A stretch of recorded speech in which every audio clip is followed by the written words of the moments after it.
Big boss ಮನೆಯಲ್ಲಿ ಕಾವ್ಯ ಹಾಗೂ ಅಶ್ವಿನಿ ನಡುವೆ ಎರಡನೇ ಸುತ್ತಿನ ಜಗಳ ನಡೆದಿದೆ.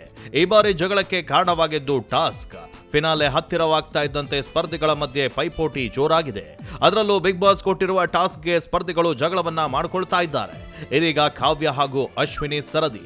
ಟಾಸ್ಕ್ ವಿಚಾರವಾಗಿ ಇಬ್ಬರ ಮಧ್ಯೆ ಮಾತಿನ ಚಕಾಮಕಿ ನಡೆದಿದ್ದು ಏಕವಚನ ಬಳಕೆಯಾಗಿದೆ. ಟಾಸ್ಕ್ ಆದ ಮೇಲೆಯೂ ಕಾವ್ಯ ಮೇಲೆ ಅಶ್ವಿನಿ ಕುಳಿತುಕೊಂಡ್ಬಿಟ್ಟಿದ್ರು. ಸೈರನ್ ಆದ್ರೂ ಎದ್ದಿರಲಿಲ್ಲ. ಇದು ಕಾವ್ಯಗೆ ಕೋಪವನ್ನ ತರಿಸಿದೆ. ಕಾವ್ಯ ಮಾತನಾಡಿ ಅಶ್ವಿನಿ ಅವರಿಗೆ ಎಷ್ಟು ಕೆಟ್ಟ ಬುದ್ಧಿ ಅಂದ್ರೆ ಸೈರನ್ ಆದ ಮೇಲೂ ಹೇಳ್ಬೇಕಲ್ವಾ ಅಂತ ರಾಶಿಕ ಬಳಿ ಹೇಳಿದ್ದಾರೆ. ಇದು ಅಶ್ವಿನಿ ಕಿವಿಗೆ ಬಿದ್ದು ನೀನು ಪದಗಳನ್ನ ಸರಿಯಾಗಿ ಬಳಕೆ ಮಾಡು ಎಂದಿದ್ದಾರೆ. ಅದಕ್ಕೆ ಕಾವ್ಯ ಹೋಗಮ್ಮ ಅಂತ ಅಶ್ವಿನಿಗೆ ಹೇಳಿದ್ರು.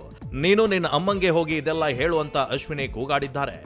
ಕಾವ್ಯ ಮಾತನಾಡಿ ನೀವು ಚೇಂಜ್ ಆಗೋ ವ್ಯಕ್ತಿನೇ ಅಲ್ಲ, ನಾಯಿ ಬಾಲ ಡೊಂಕೆ ಎಂದಿದ್ದಾರೆ. ಕಾವ್ಯ ಅಶ್ವಿನಿ ಗೌಡ ಮೋಸ ಅಂತಾಳೆ, ಇವಳು ದೊಡ್ಡ ಸಾಚನ ಅಂತ ಅಶ್ವಿನಿ ಕೂಗಾಡಿದ್ದಾರೆ. ಒಟ್ನಲ್ಲಿ ಕಾವ್ಯ ಹಾಗೂ ಅಶ್ವಿನಿ ಜಗಳದಿಂದ ಬಿಗ್ ಬಾಸ್ ಮನೆ ರಣರಂಗವಾಗಿದೆ.